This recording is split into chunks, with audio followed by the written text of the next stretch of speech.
et la franc-maçonnerie leur impose une certaine politique publique, financière et sociétale. Il faut jouer les idiots. Il faut jouer les aveugles, sourds et muets. Il faut être beaux-parents. Il faut être maîtresse. Il faut être double cime pour réussir au Congo.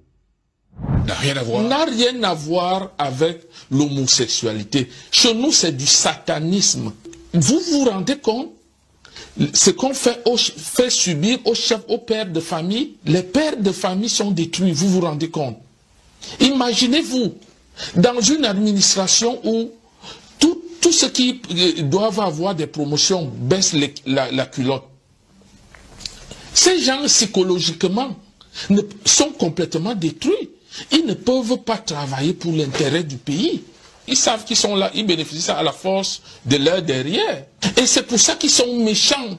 Ils veulent tout détruire. Tu oublies. Denis Sassou Nguesso, le parrain des 2x2X. Abomination au sommet de l'État congolais. Le régime du dictateur congolais a instauré un véritable état d'abomination. Les récentes révélations du média en ligne, Brazza News, secouent non seulement la toile, mais révèlent l'ampleur des pratiques abominables que le PCT, le parti au pouvoir, a imposé à la jeunesse congolaise pour une ascension sociale rapide. Brazza News s'est révélé comme un véritable média d'investigation qui lutte et qui dénonce les pratiques abominables que l'actuel dictateur congolais a imposées à ses ministres et à ses collaborateurs pour obtenir des faveurs matérielles, mais également financières. Sans me tromper, tous les ministres ou presque du régime de Denis Sassou Nguesso s'adonnent à de la sodomie, mais également à des partouzes dans des hôtels de luxe, non seulement à Brazzaville et à Pointe-Noire, mais aussi à Oyo, son village natal. Denis Sassou Nguesso est le véritable maître d'orchestre des 2x2X.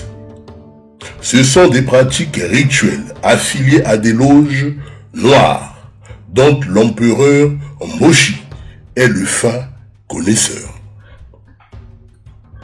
Les caciques du régime congolais qui s'adonnent à ces pratiques sont tous affiliés à des loges maçonniques, qui pratiquent l'homosexualité à des fins rituelles.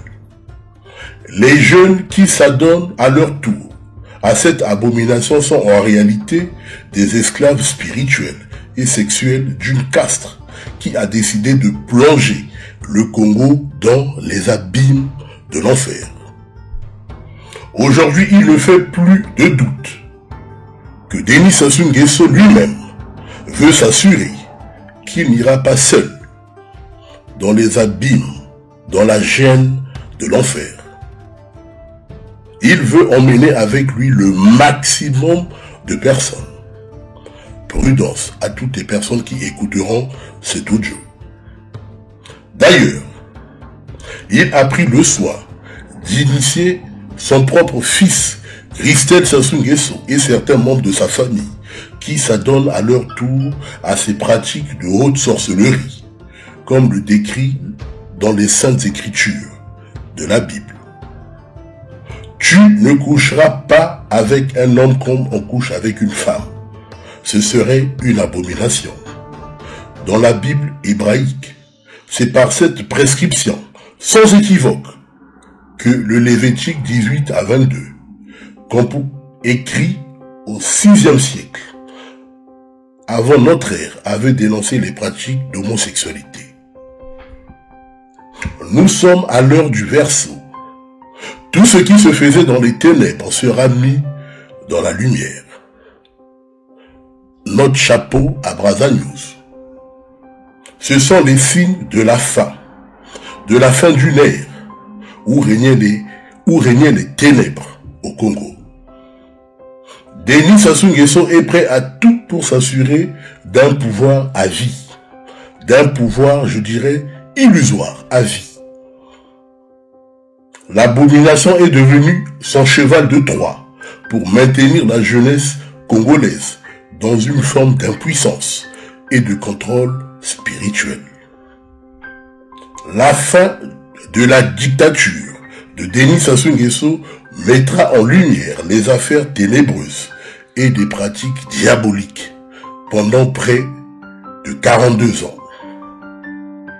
Merci encore à Brazza News pour le courage, mais également pour la mise sur la place publique de toutes ces informations. Nous tirons le chapeau aux administrateurs de Brazza News. Merci de vous abonner. Au revoir. C'est un ancien haut fonctionnaire, ancien directeur général des services d'une mairie, architecte de formation, mais également juriste.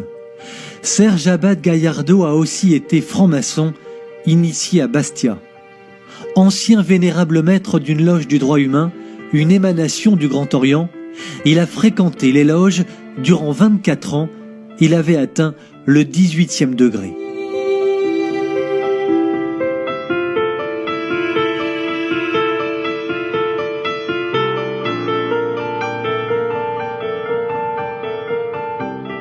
Parcours classique d'un homme qui, parce qu'il ne trouve pas de réponse aux questions qu'il se pose, arrive un jour en franc-maçonnerie. Durant plusieurs jours, nous avons suivi Serge Abad Gallardo chez lui dans le midi de la France. Donc on va retrouver dans ce baudrier l'équerre et le compas, à l'intérieur duquel on va trouver la lettre G. Donc ça c'est terrifiant, parce que ce sont des choses qui sont cachées, qui ne sont pas dites. Le plus étrange, c'est que ça n'était pas que physique, ça s'est accompagné d'un sentiment d'évidence de l'amour du Christ et de l'amour de Marie. J'ai vu un Christ en croix, et bien là je peux vous assurer que j'ai versé toutes les larmes de mon corps. Ce sont des gens qui regrettent peut-être le temps de Robespierre, ou en tout cas le temps de la Révolution française. La franc-maçonnerie est luciférienne.